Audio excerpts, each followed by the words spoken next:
Sir ये जो component होने जा रहा है आपका ये वाला, ये कंपोनेंट प्रीलिम्स और मेंस दोनों के लिए ही इंपॉर्टेंट है। But as far as prelims is concerned, we will be dealing with prelims फिलहाल के लिए। I have been told to deal with prelims only. This will be the single most important component in your entire preparation. If you were to wait, अगर आपको देखना होगा ना कि कौन कितना इंपॉर्टेंट कंपोनेंट है, तो अगर आप वेटेज के हिसाब से देखोगे, अगर कोई कंपोनेंट है, अगर आपके पास मान लो फर्ज करो आपके पास टाइम नहीं है, कुछ पढ़ने का नहीं है, तो आपको देखना है कॉस्ट बेनिफिट एनालिसिस के हिसाब से कौन सा कंपोनेंट मैं पढ़ूं जिससे मैं ज्यादा से ज्यादा फायदा डिराइव करूं, वो ये कंपोनेंट होगा। There are reasons to it. One, इसके सोर्सेज बड़े ही फिक्स्ड और लिमिटेड है। अगर आपने वो अच्छे से पढ़ लिए, मतलब मानो आप इंडियन पॉलिटी में से जितने क्वेश्चंस आते हैं 98% आप कवर कर लोगे। 98 क्यों, वो मैं आपको बताऊंगा। पहली बात, इनके सोर्सेज है, you will have to remember 3 things here. Political theory करके एक बुक आती है, इसमें से कभी कभी यूपीएससी पूछ लेता है। UPSC, I am talking about UPSC. Political theory, Indian constitution at work. यार एक बात याद रखो, ये प्रिपरेशन में ये बहुत चीजें सिखाता है। वन अमंग्स देम इज जो ये सिंसेरिटी है ना, ऑनेस्टी है। मतलब अपने आप के साथ ही अगर कोई ऐसे करना पड़ रहा है आपको, मतलब इतना भागा दौड़ी, इधर से प्रेशर, इधर से, इसमें इतना प्रेशर ऑलरेडी है, कितना प्रेशर लोगे। किसी ने कहा था कि जंग सिर्फ एक फ्रंट पे लड़ी जाती है। If I am fighting at a one front, वहां से 2-4 फ्रंट्स पे और मेरे साथ कोई पीछे पुल्स एंड प्रेशर्स हो, I might not be able to concentrate even on that front where I am fighting. You people have chosen a right path, जो भी किया है, बाकियों को भी एडवाइस यही करो, सजेस्ट करो। लक्ष्मीकांत, ठीक है, लक्ष्मीकांत का नाम सुना होगा आप लोगों ने, Indian polity. This book is the Bible of Indian polity. अब ये जो 2 किताबें हैं, इनमें से कभी कभी यूपीएससी पूछ लेता है। ये 11वीं की एनसीईआरटीज है, इनको आपको 2-2 दिन में पढ़ना है। इसको तेज रीडिंग मारनी है 2-2 दिन में। There is nothing much to learn. इसको आप पढ़ेंगे, कॉन्सेप्ट्स मिलेंगे आपको, बहुत ही हल्का फुल्का हल्की फुल्की चीजें कवर्ड है, इसलिए इसमें ज्यादा टाइम देना है नहीं। Nevertheless very important. फिर जो है आपका लक्ष्मीकांत, ये कवर टू कवर हमें कवर करनी है। ये एक ऐसी बुक है, अगर आपने खोल के देखा होगा, every line is important, every line is important and questions. अब इसको देखो क्या होता है। अब हम पढ़ना क्या है क्लास में, what we will be discussing is this, we will be teaching Laxmikanth, will be understanding Laxmikanth. हमें पढ़ना लक्ष्मीकांत है। अब लक्ष्मीकांत में इशू ये होता है, बहुत बल्कि बुक है, आपने देखा होगा 1500 पन्ने की बुक है, एंड कभी कभी लगता है यार कितना कंजस्टेड इंफॉर्मेशन है ये। हमारी क्लास का काम ये होगा, वो आप देखते जाएंगे with every passing chapter, we will simplify it. Simplify करेंगे हम इसको। सिंप्लीफाई कैसे करेंगे, जो टॉपिक होगा फॉर इंस्टेंस, हम उसको देखेंगे कि हमको इसको पढ़ना किस तरह है। इसमें से अब देखो, आप अगर टॉपिक खोलेंगे कोई भी, आपको बहुत सारी चीजें उसमें मिलेंगी। You might get stuck into this that, ये वो। उसमें हम उस चीज को करेंगे कि आपको फोकस्ड कहां पे, फोकस्ड अटेंशन किस चीज पे देना है, या किस एरिया से क्वेश्चंस पूछे जाते हैं। सिमिलरली लक्ष्मीकांत में अगर 1500 पेज है, we need to understand, we be decoding basically कौन से चैप्टर्स है जो हमें ज्यादा ध्यान देना है जिस पे। For instance there is a chapter called parliament. Parliament में से अगर आप देखोगे पिछले 10 साल में या 12 साल में, मतलब that chapter has maximum number of questions asked from, that is the chapter where from maximum number of questions are asked from. तो वो इतना इंपॉर्टेंट आपके लिए बन जाता है। सिमिलरली आपका फंडामेंटल राइट्स हो गया, directive principles of state policy हो गया, दैट बिकम्स एक्सट्रीमली इंपॉर्टेंट। ये जो सारे चैप्टर्स है, या ऐसे ही आपका प्रियम्बल हो गया, प्रियम्बल के साथ साथ बाकी सारे, मतलब जैसे जैसे बढ़ते जाएंगे, अमेंडमेंट का चैप्टर हो गया, लोकल सेल्फ गवर्नमेंट के चैप्टर्स हो गए। तो all of those things are important in the sense that the questions are being asked from those areas. तो आपको ये देखना है कि कहां पे ज्यादा हमें ध्यान देना है, ठीक है। तो that will be doing in class. In so far as the questions are concerned, will be taking up those questions as well. तो कौन कौन से क्वेश्चंस आ रहे हैं, किस में से आ रहे हैं, वो भी हम देख लेंगे, ठीक है जी। तो ये किताबें 3 आप देख लीजिएगा, ये तो लेनी है, ये 2 पढ़नी है आपको। आई टोल्ड यू अबाउट दिस। इनको आपको 2-2 दिन में पढ़ना है। मैक्सिमम, मतलब वो भी 2-3 घंटा जवाब देंगे खाली। बहुत ही लाइट बुक्स है but nevertheless very important concepts इसमें से पूछे जाते हैं कभी कभी। ठीक है जी। अब मुझे बताइए आप, कॉन्स्टिट्यूशन जो है होता क्या है? कॉन्स्टिट्यूशन, व्हाट इज कॉन्स्टिट्यूशन, है क्या? देखिए, किसी भी जगह पे मतलब कोई भी ऑर्गेनाइजेशन सेट करने से पहले there is a need for codification of procedures law. जैसे ये आप देखिए यहाँ पता होना चाहिए किसकी क्या रिस्पॉन्सिबिलिटी है, किसकी क्या ड्यूटी है, किसका क्या जॉब रिस्पॉन्सिबिलिटी है, अफेयर ऑफ जो किसी का रिस्पॉन्सिबिलिटी है वो क्या है। इसके लिए एक कोड बनाया जाएगा, एक प्रोसीजर बनाया जाएगा, है ना। एक छोटे से ऑर्गेनाइजेशन को लीजिए, आप घर को भी लीजिए, किसी के भी घर में भी आप देखिए देयर आर डिफाइंड रूल्स, है ना। पेरेंट्स का क्या है, सिबलिंग्स का क्या रहता है, बच्चों का क्या रहता है, मदर का क्या रहता है, फादर का क्या रहता है, या कम्युनिटी में लीजिए तो डिफाइंड रूल्स रहते हैं। अब जब कंट्री की बात आती है, कंट्री में ये होता है कि मतलब you are bringing together a group of people, diverse communities, लोगों को लाते हैं, इनका अमेलगमेशन आसान नहीं होता है। You need to have some fundamental law which will govern the country broadly, which will basically be the source of other laws and that which will be the fundamental law of the land. ये assume करता है importance, एक supreme importance country में कि about विच कुछ नहीं है। ठीक है। देखिए, जैसे इंडिया में आप देखिए डाइवर्स कंट्री है, बहुत सारे रिलीजन्स है, बहुत सारे लोग हैं, हर एक का अपना अपने कॉन्सेप्ट्स है। कोई ये बोलता है कि जी मैं पर्टिकुलर रिलीजन से बिलोंग करता हूं, for me my beliefs are important and they are about everything.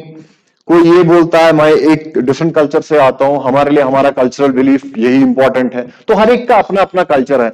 इस सिनेरियो में there is when you bring them together on table or when you bring them together in a country, there is a need for one law which transcends, जो इन सब के ऊपर रहेगा, वो protection देगा इनके कल्चरल लॉज को, इनके रिलीजियस लॉज को, इनके इंडिविजुअल बिलीफ्स को, but that will be the supreme law, that will be the fundamental law, जिसका violation will not be acceptable, and any law which is in violation of the constitution of a country will not hold good in law, मतलब that will be struck down.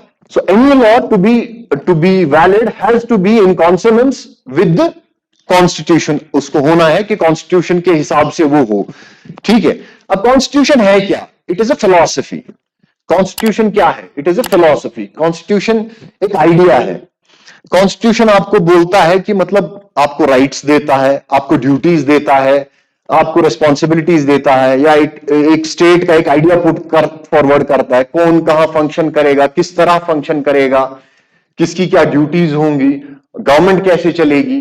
तो it is a sum of all of, it is basically a sum of all those responsibilities, duties, philosophies, ideas.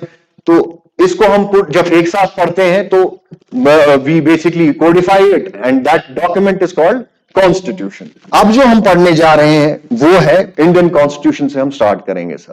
This was basically a brief idea about constitution है क्या, for those जो पहली बार मतलब इसके बारे में पढ़ रहे होंगे या कुछ. We will be starting with constitution. इसके सेलिएंट फीचर्स क्या है, जो कुछ भी हम पढ़ रहे हैं ना इधर, मोस्ट ऑफ इट क्या 99% of it is there in your book, it is written in your book.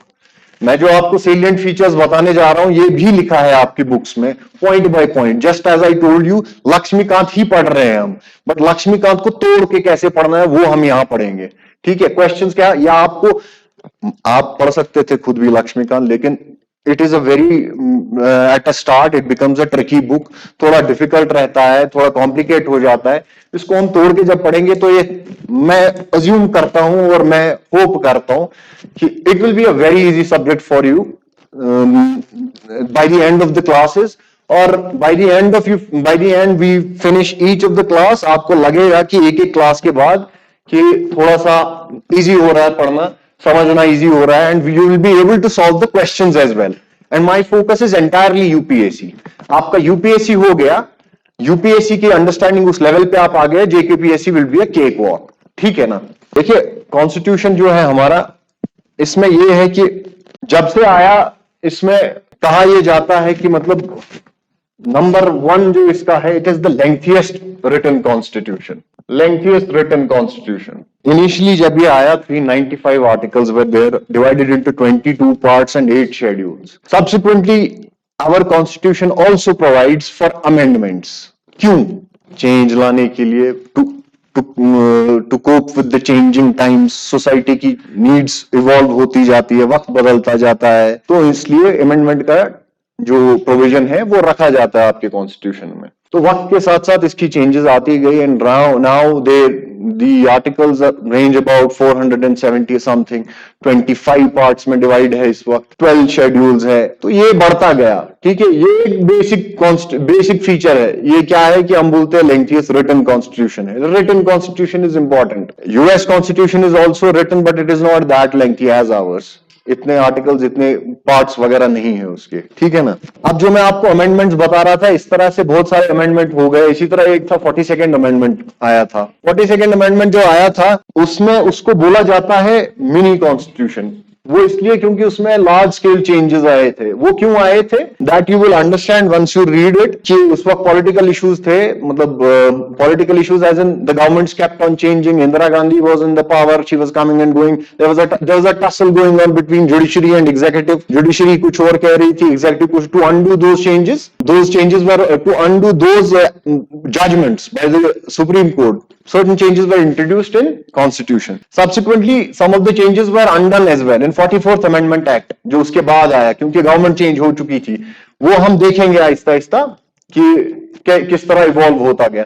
This feature of the constitution is also called, जो आपने जैसे अभी देखा, lengthiest written, rigidity and flexibility of your constitution. Rigidity और flexibility, this is another feature of your constitution. वो rigidity क्या होता है? रिजिडिटी ये है, अगर आप जनरल सेंस में देखें तो रिजिडिटी जो हम बोलते हैं कि रिजिडिटी कोई किसी भी इंसान में, किसी भी चीज में, rigidity is not good. If you come across as a rigid person, you are not adaptable, you are not, क्योंकि change is a law of nature, change होते रहते हैं। अगर आप रिजिड आ रहे हो किसी भी आपके एटीट्यूड में, आपके रूल्स में और एनीथिंग, देन आपको डिफिकल्टी आएगी अडेप्ट होने में, वक्त के साथ साथ में, सिचुएशंस के साथ साथ में।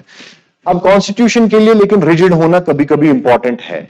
रिजिड होना मतलब जो बेसिक फीचर्स है, देखिए जैसे मैं अभी आपसे कह रहा था, 42nd अमेंडमेंट एक्ट आया, फिर 44th आया, क्योंकि सरकारें बदल रही थी, हर एक अपने हिसाब से लॉ ला रहा था। या फर्ज कीजिए आज कोई सरकार आती है, वो बोलता है मुझे जी ये हटा देना है सेक्युलरिज्म इसमें से। We are not happy with the word secularism in the constitution, we don't agree with you, we don't want to have a country which is secular, और for that matter we don't want to have a republican form of government या democratic form of government, we want to have a monarchy. वो क्या करेंगे? चलो जी उठो जी, हमने change किया अपने हिसाब से, सरकार है, बहुमत है, क्या करेंगे? करना ही है, तब वो कर सकते हैं। आप बोलेंगे नहीं, इलेक्टेड गवर्नमेंट है। The rigid nature of the constitution prevents such changes. Rigid nature का मतलब ये होता है कि अमेंडेबिलिटी, जो आपको वो भी बोल रहा था मैं, अमेंड होना, इस चक्कर के, इस जैसी सूरत हाल में अमेंडमेंट का जो प्रोविजन है, उस टाइम पे the procedure of amendment is difficult, it has not been made easy. Procedure of amendment उस वक्त ये होता है कि आपको 2/3 majority present and voting, 2/3 majority present and voting जो आपके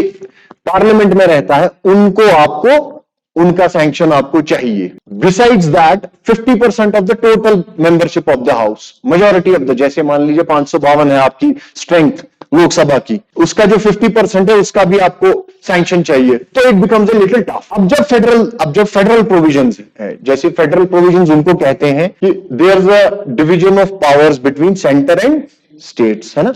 तो कुछ स्टेट्स और states come together, India is a union of states, है ना। तो हर एक की रिस्पॉन्सिबिलिटी डिफाइंड है, स्टेट्स में क्या है, सेंटर का क्या है। कोई भी प्रोविजन जो इस रिलेशन को, सेंटर स्टेट रिलेशन को डील करता है या फेडरल नेचर को डील करता है, उसको क्या बोलते हैं? उसको अगर आप अमेंड करना चाहेंगे, उसमें स्टेट्स का भी आपको अग्रीमेंट चाहिए, स्टेट्स का कंसेंट चाहिए। तो if such a provision is being changed by the center or by the government which is in power, they would also need the consent of the states.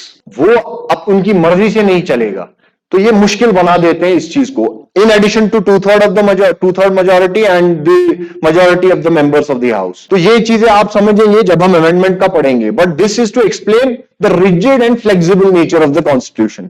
अब flexible nature भी है, flexible कैसे है? कुछ होता है, जैसे किसी स्टेट का नाम चेंज करना होगा, लेजिस्लेटिव काउंसिल बनाना है कहीं पे, it can be done by the majority of the membership of the parliament, जितने है वोट कर दिया, खत्म खेल हो गया। एंड वो 368 अंडर आर्टिकल 368 के अंडर अमेंडमेंट डील किया जाता है। For the purpose of amendment that is not covered under amendment.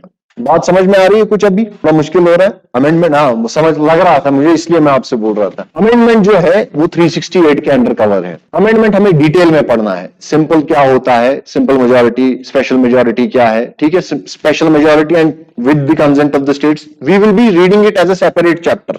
बस अभी ये समझो आप, अमेंड करना होता क्या है। अमेंड करना है चेंज करना। चेंज करने के लिए हमें कोई चीज चेंज करनी है। यहां पे अगर चेंज करनी है, कोई चीज लानी है, हमें, आप मेरे साथ में हैं, अगर हम दो लोग हैं, we will agree, we will decide this and that, and हो गया। कितने लोग हैं? तीन तीन, 6 लोग हैं अभी। अगर हमें मान लो ये चेयर यहां से हटाना है, नहीं हटाना, ये इशू ये है, 50% ने डिसाइड कर लिया, 3 ने डिसाइड कर लिया हटाना है, हट जाएगा।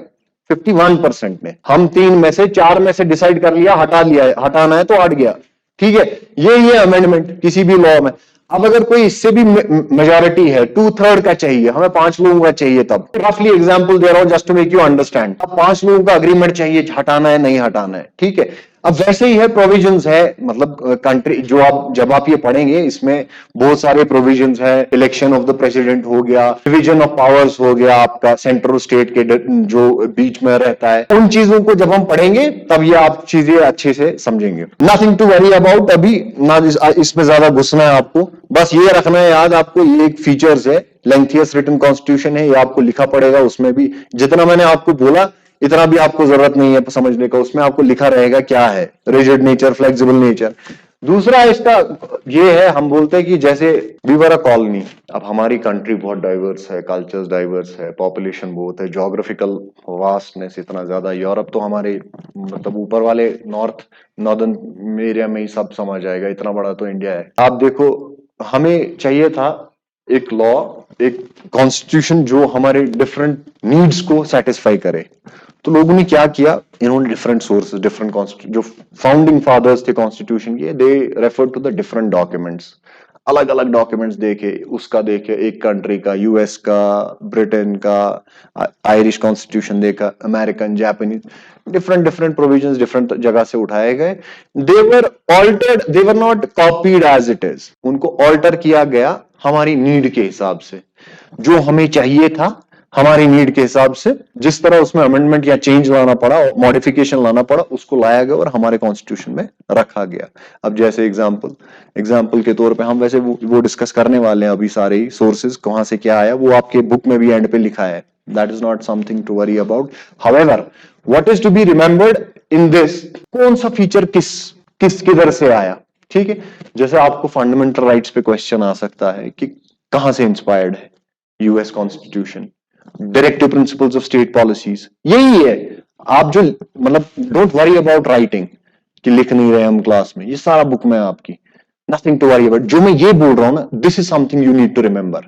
जो सारी अभी तक मैंने पढ़ाई आपको बोली ना, ये लेंथियस रिटन कॉन्स्टिट्यूशन, ये लिखा है, ये आपको, ये सवाल आना बहुत मुश्किल है। मैं आपको अब अपना एक्सपीरियंस दे रहा हूं, जो आपको कैश इन करना है, वही है सारा निचोड़ इस क्लास का, जो मैं आपको ये बता रहा हूं। मतलब तो इवन नो, आपको कश्मीरी सब समझते हैं ना, आपको बोला जाएगा कि मतलब यूएस कॉन्स्टिट्यूशन से कौन सा फीचर लिया, आपका डीपीएसपी या आएगा यूएस कॉन्स्टिट्यूशन से फॉलोइंग फीचर्स, 4 फीचर लिखे होंगे, DPSP, fundamental rights, emergency provisions, office of governor. आपको बोलेंगे यूएस से कौन सा है, ठीक है। या आपको ऐसे पूछेंगे, आयरिश कॉन्स्टिट्यूशन में से कौन कौन से फॉलोइंग प्रोविजंस होंगे। समझ रहे, 2 तरह से क्वेश्चंस आ सकता है as far as these sources are concern. तो in that case you would have to remember कि जापान से क्या क्या लिया आपने यूएस से कौन सा लिया, आयरलैंड से कौन सा लिया, जर्मनी से कौन सा लिया। तो वो आपके एंड पे पूरा दिया है, मतलब आपके फंडामेंटल राइट्स हो गए, डीपीएसपीज हो गए, ऑफिस ऑफ गवर्नर हो गया, आपका क्या नाम है, इलेक्शन ऑफ प्रेसिडेंट हो गया, इसी तरह से बहुत सारे हैं, या इमरजेंसी प्रोविजंस हो गए। तो ये आपको ये ध्यान रखना है, ये इंपॉर्टेंट है, ठीक है जी। अब फेडरल का यूनिटरी सिस्टम आपको पता है, फेडरल भी है, यूनिटरी भी है। कैसे? अभी मैं आपको बोल रहा था कि there is a division of powers between centre and states. Centre को भी पावर्स है अपने स्फेयर में, स्टेट्स को भी पावर है अपने स्फेयर में। उनको अपने अपने स्फेयर में पावर है, डिसाइडेड है, मतलब किसको क्या काम करना है।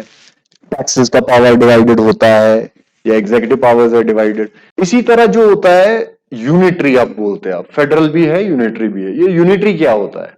अगर हम फेडरल है तो यूनिटरी क्यों है, कैसे? मतलब ये generally when we see federal and unitary are opposites, but how can we say that दोनों एक साथ है? How do you think unitary भी है हम? There are provisions like emergency, उसमें क्या होता है? इमरजेंसी डिक्लेयर क्यों की जाती है? There are provisions for that, 352, 356, 365, 360, 365 and 356 के अंडर प्रेसिडेंट्स रूल लगता है, ठीक है। 360 जो आप बोल रहे हो फाइनेंशियल इमरजेंसी होती है। तो these are the arrangements to prevent sovereignty, integrity of the country, या लॉ एंड ऑर्डर प्रिवेंट करने के लिए। ऐसा स्टेट आया, कोई बोलता हम कुछ नहीं मानते, फोर्स खड़ा कर दिया उसने अपने स्टेट में ही, गुंडा राज हो गया सर, बोल रहा है कुछ नहीं मानना, सेंटर एंटर काम है। उस टाइम तो कुछ चाहिए आपको, कोई मैकेनिज्म कंट्रोल करने के लिए। अगर एक को करने दिया बाकी भी करने लगेंगे। स्टेट को चाहिए, we should have some kind of authority over it, over them. उनके पास रिसोर्सेज है, सब कुछ है। अगर ऐसा चलता तो हर एक अपने हिसाब से चलने लगेगा, कंट्री तो डिसइंटीग्रेट हो जाएगी वैसे। इसलिए there are certain mechanisms within the constitution which prevent such occurrences, ठीक है। तो इसी तरह से कुछ और भी, जैसे आपने इमरजेंसी प्रोविजंस की बात की, there are other instruments as well, जैसे कि ऑफिस ऑफ गवर्नमेंट हो गया आपका। ऑफिस ऑफ गवर्नर क्या है? Who appoints them? Centrally appointed होते हैं। या ऑल इंडिया सर्विसेज है जिसकी आप तैयारी कर रहे हैं, all India services they are appointed by centre, they serve in states, ठीक है। तो दे आर नॉट, मतलब they work in states, they work in tandem with the state government, however they are answerable, they are appointed and their ultimate authority lies with central government, ठीक है ना। ऐसा होता है। तो इसको आप देखेंगे, these are federal cum unitary tendencies जो हमारे कॉन्स्टिट्यूशन में रखी गई है, मैकेनिज्म्स रखे गए हैं इस चीज के लिए। जब आप अब इतना आइडिया लेके बुक पढ़ेंगे ना, do me a favour today, because मैं बोल रहा हूं the importance of the book is such, and इसका डर भी बहुत है लोगों को। आप एक काम कीजिएगा, ज्यादा नहीं है ये, 4-5 पेज का चैप्टर होगा ये। Today whatever we discuss, I was planning कि we will discuss salient features कम से कम, and then we will finish up the preamble. ज्यादा कुछ है नहीं उसमें। यहां से जाके आप एक बार उसको रीड करिएगा। मतलब भाई नो, आप सुबह से क्लासेस कर रहे हैं, थक गए हैं, बेशुमार रोजा भी होगा सबका या नहीं भी है, तो मतलब मसला ये है। लेकिन थोड़ा सा आप स्ट्रेच कीजिए किसी एक टाइम पे, 40 मिनट 50 मिनट, कल सुबह में जब भी आपको पढ़ना है, बस नेक्स्ट क्लास से पहले आई वॉन्ट यू टू सी, एक ही चैप्टर, अगर वो ये 2 चैप्टर बहुत छोटे हैं, अगर आप देख लेंगे एक बार, थोड़ा सा आपको you will be able to connect. कल आपको ये टेंशन नहीं होगी क्लास में कि नोट लिखना है नहीं लिखना है। कल आपको ये टेंशन नहीं होगी क्लास में कि सर के ऊपर से जा रहा है, शायद मैं कनेक्ट कर पा रहा हूं नहीं कर पा रहा हूं। एक बार कल ये जो आप देख के आएंगे ना, एक बार रीड मारिएगा उसको। कुछ अंडरस्टैंड नहीं करना, कुछ नहीं पढ़ना, सिर्फ आप समझ लो, ना याद रखना है ना पढ़ना है, सिर्फ रीड मारना है। ऐसे पढ़ो, बस थोड़ा दिमाग, मतलब कंसंट्रेशन के साथ उंगली चला लो, रीड कर लो। समझना नहीं, ना याद करना है ना अंडरलाइन करना है, nothing at all, just have a reading, go through it, you will see कि आप कितना रिटेन कर पाएंगे, क्योंकि this is already fed into your mind. This will, that way you'll realise कि हम जो कर रहे हैं सही कर रहे हैं नहीं कर रहे हैं, हमें फायदा हो रहा है नहीं हो रहा है, ठीक है सर। अच्छा, पार्लियामेंट्री फॉर्म ऑफ गवर्नमेंट है। पार्लियामेंट्री फॉर्म ऑफ गवर्नमेंट क्या होता है बताइए कोई? पार्लियामेंट्री फॉर्म ऑफ गवर्नमेंट क्या होता है? बाइकैमरल लेजिस्लेचर, ये भी कह सकते हैं आप। और कलेक्टिव रिस्पॉन्सिबिलिटी होती है, एग्जैक्टली वो भी होता है। कलेक्टिव रिस्पॉन्सिबिलिटी, अब देखिए क्या होता है, मैं अगर मिनिस्टर हूं, I am not responsible in my individual capacity खाली, I am responsible, we as a cabinet, जो कैबिनेट होता है, they are collectively responsible to the house, वो होता है कलेक्टिव रिस्पॉन्सिबिलिटी, ठीक है। It is said that they swim and sink together, ठीक है। आपने देखा होगा ये कि मतलब वहां पर्सनल रिस्पॉन्सिबिलिटी नहीं है, उसने ऐसे बोला। कोई बंदा एक बोलता है, सरकार का बंदा हो या किसी रूलिंग पार्टी का बंदा हो या गवर्नमेंट का बंदा हो, कोई भी मिनिस्टर हो, they say anything in the public या मीडिया में कुछ भी बोले, और देयर एक्ट, किसी भी डिपार्टमेंट के बंदे ने, कोई किसी ने कोल स्कैम हुआ फॉर इंस्टेंस पास्ट में किसी सरकार में, we don't accuse that person, हम सरकार को अटैक करते हैं, है कि नहीं? आपकी सरकार में ऐसे हो गया, आपकी सरकार में ऐसे हो गया, वो क्यों? Because it is a concept of collective responsibility. वो सबका है, सबका है। ऐसा नहीं चलता है कि हम एक को बोलेंगे, वो बोलेगा, प्राइम मिनिस्टर बोलेगा अरे मेरा तो कुछ नहीं है, उसने किया, मैंने थोड़ी किया। It is assume that it is under your control and you are all together into it. That is what you call collective responsibility to the house. दूसरा इंपॉर्टेंट इसमें यह है कि majority party rule, majority party rule.